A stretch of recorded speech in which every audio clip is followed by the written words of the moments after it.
Guys, jadi si Wanda ini bukan hanya membunuh 3 orang, tapi dia juga membunuh jadinya 5 orang. Waktu habis membunuh si Dinda, dia masih sempet-sempetnya asik tiktokan sama cewek barunya. Hai guys, terima kasih sudah klik video ini. Di video kali ini aku ingin membagikan sebuah kasus kriminal yang ada di Provinsi Sumatera Barat, tepatnya di Kota Padang. Kasus ini adalah kasus pembunuhan berantai yang menghabisi 3 orang mahasiswi. Dan pelaku pembunuhannya adalah seorang satpam batu bata. Bagaimana ceritanya? Tanpa menunggu lama-lama, kita langsung saja ke ceritanya. Let's go. Jadi guys, sebelum aku menceritakan bagaimana kronologi pembunuhannya, aku mau kasih tahu dulu sama kalian background dari si pelaku dan juga korban-korbannya. Langsung saja, pelakunya yang bernama Satria Juhanda atau dipanggil Wanda atau dipanggil masa kecilnya Koye, tapi kita panggil di sini Wanda saja ya. Berusia 25 tahun, tinggal di Nagari Sungai Bulu, Kecamatan Batang Anai, Kabupaten Padang Pariaman. Dan Satria Juhanda ini adalah anak ketiga dari 4 bersaudara. Ayahnya sudah lama meninggal saat dia masih kecil. Saat ini dia tinggal bersama adik dan ibunya. 2 kakaknya itu, yaitu satu kakak perempuannya sudah menikah dan pergi ke Pekanbaru bersama suaminya, dan satu lagi kakaknya katanya itu seorang polisi tapi sudah dipecat karena mempunyai suatu masalah, dan kakaknya itu tinggal di penjara. Dan profil korbannya yang pertama adalah Siska Octavia Rusdi, berusia 23 tahun, kuliah di STIE KBP Padang, tinggal di Padang Pariaman. Untuk korban kedua adalah adik Gustiana, berusia 24 tahun, kuliah di STIE KBP Padang, tinggal juga di Padang Pariaman. Dan untuk yang ketiga adalah Septiana Adinda atau biasa dipanggil Dinda. Dia berusia 25 tahun, kuliah di STIE KBP Padang. Pada tanggal 12 Januari 2024 di hari Jumat jam 9 pagi, Cika berpesan sama mamanya kalau dia pengen dimasakin opor ayam. Mak, masakan dulu aku opor ayam. Aku hari ini pengen makan opor ayam. Terus mamanya jawab, ya udah nanti biar mama masakkan kamu opor ayam. Tunggu ya, mama beli dulu bumbunya. Setelah dari percakapan tersebut, mamanya pergi ke depan. Nah, mamanya ini, si Cika ini berjualan lontong sayur. Dan ayah si Cika ini bekerja sebagai tukang bengkel motor. Setelah dari percakapan antara ibu dan anak, gak berapa lama, Cika pun pergi mengendarai sepeda motor. Nah, mamanya juga sempat melihat si Cika itu pergi, tapi dipikir mamanya itu kalau si Cika itu palingan juga dia mau ngurusin skripsi dia. Dikarenakan di bulan 4 nanti Cika ini bakalan wisudaan, jadi dia nih lagi sibuk-sibuknya ngurusin skripsinya. Wanda sama Cika itu sempat berpacaran. Mereka itu berpacaran dari sejak waktu mereka masih duduk di bangku SMA, sampai hubungan mereka itu retak di tahun 2023, tepatnya waktu si Cika KKN. Dikarenakan menurut si Wanda kalau si Cika mengkhianati cintanya si Wanda. Si Cika ada main sama laki-laki pas si Cika lagi KKN, padahal hubungan mereka itu udah diketahui sama orang tua Cika, dan bahkan orang tua Cika pun sudah menyetujui hubungan Cika dan Wanda, udah ngasih lampu hijau gitu. Karena menurut orang tuanya si Cika, si Wanda ini orangnya yang sangat baik dan juga sopan santun. Nah, Cika pergi ke rumah Wanda itu karena dia merasa ya udah mereka kan masih berteman baik, apalah salahnya si Cika datangi ke rumah si Wanda. Tapi si Cika itu nggak tahu maksud tujuannya si Wanda untuk nyuruh si Cika ke rumah si Wanda, kalau ternyata si Wanda itu sudah punya rencana buruk. Setelah itu sampailah Cika di rumah si Wanda, dan si Wanda mempersilahkan Cika untuk masuk. Nah, kebetulan sekali di rumah si Wanda itu nggak ada siapa-siapa selain si Wanda, dikarenakan adiknya Wanda itu sedang sekolah dan ibunya sedang pergi keluar. Nah, ngomong punya ngomong, si Wanda itu ngungkapin yang ada di hati dia. Dia tuh betapa kecewanya atas pengkhianatan yang dilakukan Cika terhadap si Wanda. Si Wanda tuh masih nggak terima kalau si Cika itu nyelingkuhin dia sama cowok yang di KKN itu. Nah, si Cika tuh tetap ngejelasin kalau dia tuh nggak ada hubungan apapun dengan cowok yang di KKN itu. Tapi si Wanda nggak percaya karena udah paling kesel si Wanda ini berniat dan berniat buruk, makanya si Wanda pergilah ke kamar. Setelah itu dia keluar membawa pentungan, yang pentungan satpam itu dipukulnya setelah si Cika itu pakai pentungan itu sehingga si Cika tidak sadarkan diri. Dan setelah dia melihat si Cika tidak sadarkan diri, dia pun membekap si Cika dengan bantal sehingga si Cika pun meninggal. Setelah si Wanda memastikan kalau si Cika sudah meninggal, dia pun bergegas ke belakang rumah. Dia menggali tanah. Dia pengen si Cika dikuburkan di belakang rumahnya. Tapi berhubung hujan turun lebat, jadi si Wanda pun mengurungkan untuk mengkuburkan si Cika di tanah itu. Terus dia berpikir, oh iya, kalau di belakang rumahnya ada sumur yang nggak kepake, sumur tua. Nah, segeralah dia ngangkat jasad si Cika ini dan dimasukkannya lah ke dalam sumur tua tersebut. Setelah si Wanda masukin tubuhnya Cika ke dalam sumur, lalu Wanda pun bergegas keluar rumah. Dia mau jemput si Ade. Tapi sebelum dia jemput si Ade, dia chat dulu tuh si Ade. Dia bilang sama si Ade, "Dek, di mana? Si Cika lagi butuh bantuan nih, sepeda motornya bocor. Dia mau ganti ban baru. Nah, kamu diminta tolongin untuk membawa motornya." Nah, si Ade ini ngerasa ya udahlah, namanya juga temen ya, apalah salah-salahnya, saling membantu. Nah, kebetulan banget si Ade pun lagi di rumah si Cika karena malam itu dia lagi nginep, dia lagi ngurusin skripsi bareng sama si Cika karena kan si Ade ini sahabatnya si Cika kan, nama sahabat sama sekolah di kampusnya. Nah, si Ade ini nggak tahu kalau si Wanda ini berniat buruk terhadap si Ade.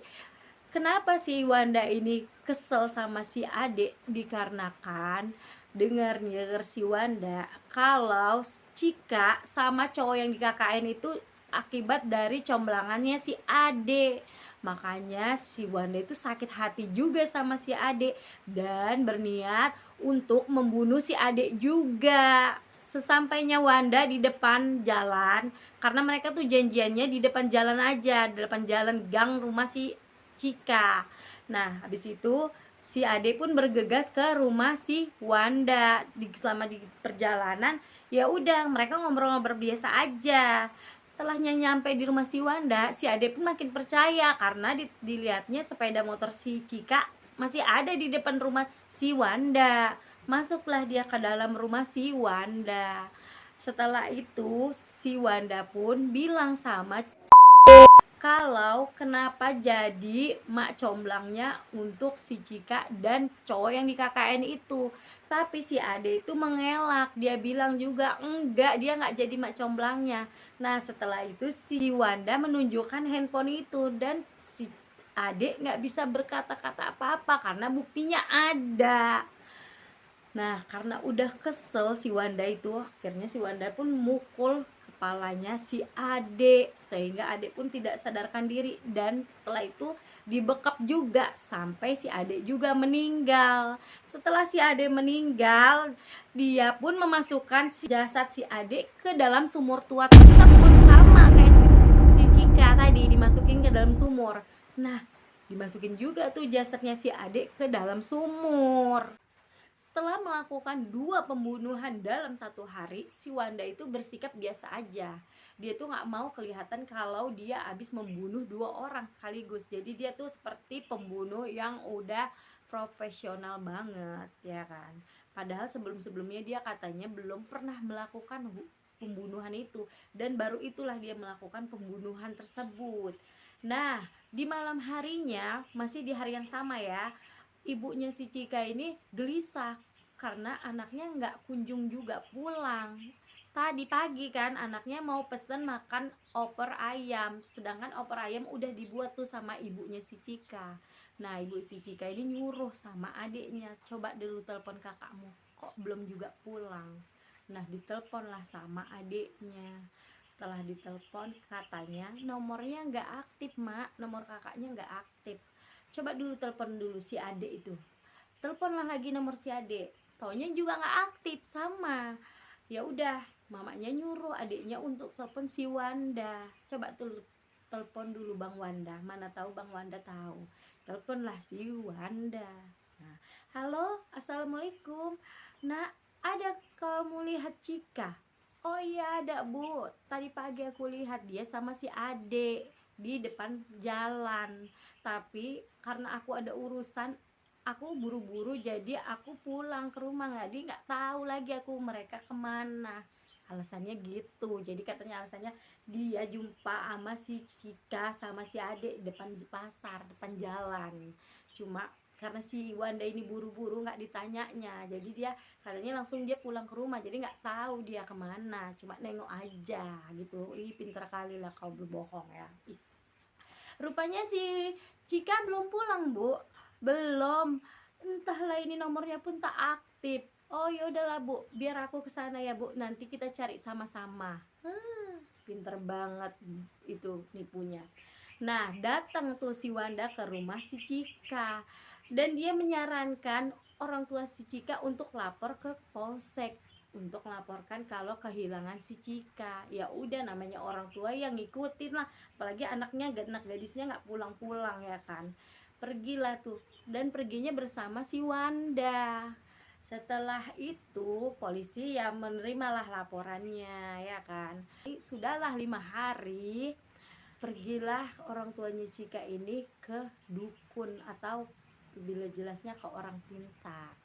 Nah, pergilah orang tua Cika ini bersama sepupunya si Cika. Nah, tapi itu si Wanda nggak ikut. Nah, udah ke rumah orang pintar, dibilang orang pintar itu, apa tahu kamu dibilang?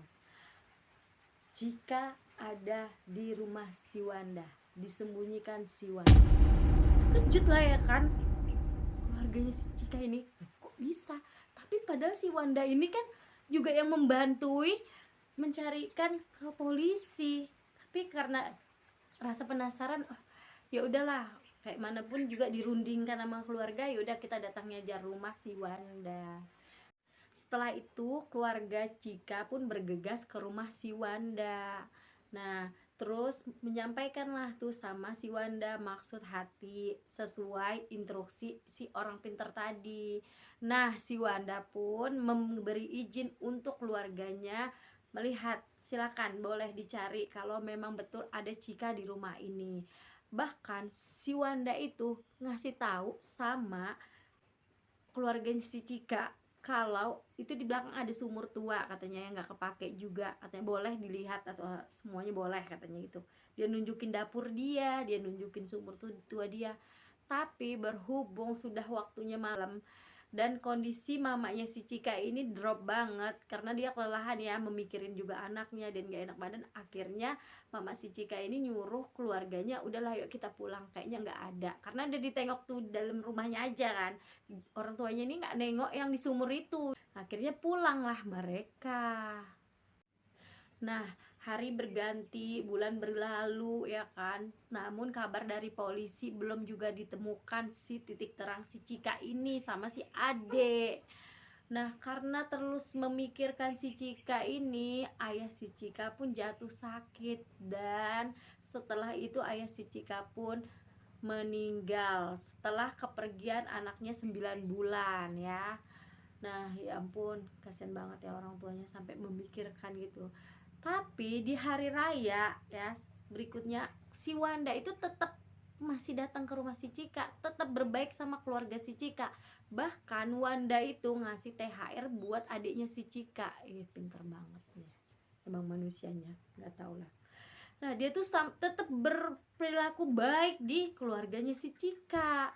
Begitulah sampai ngasih THR dia sama adiknya si Cika.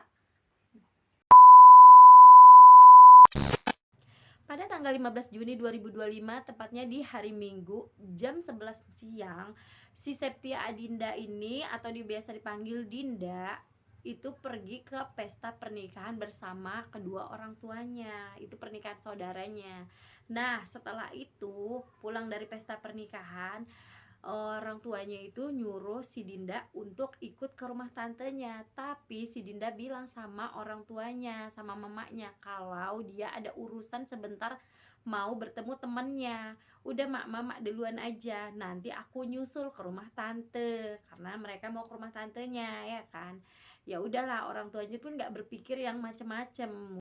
Ternyata Dinda itu bertemu sama si Wanda. Nah, Wanda itu kenal sama Dinda itu dari si Cika. Nah, Cika, si Ade, si Dinda itu mereka kan satu kampus tuh. Nah, mereka juga satu temenan tuh, bersahabat. Mereka ini bertiga. Makanya waktu pas si Cika pacaran sama si Wanda, nah dikenalkan lah tuh sahabatnya yang dua itu. Itulah mulainya, jadi si Dinda kenal sama si Wanda. Dan ngapain ternyata si Dinda jumpain si Wanda? Ternyata usut punya usut, menurut si Wanda, si Dinda ini punya utang sebesar 3.500.000 dan Wanda udah mau minta terus uangnya. Dia udah nagih-nagih nih. Makanya dia telepon tuh si Dinda untuk bertemu.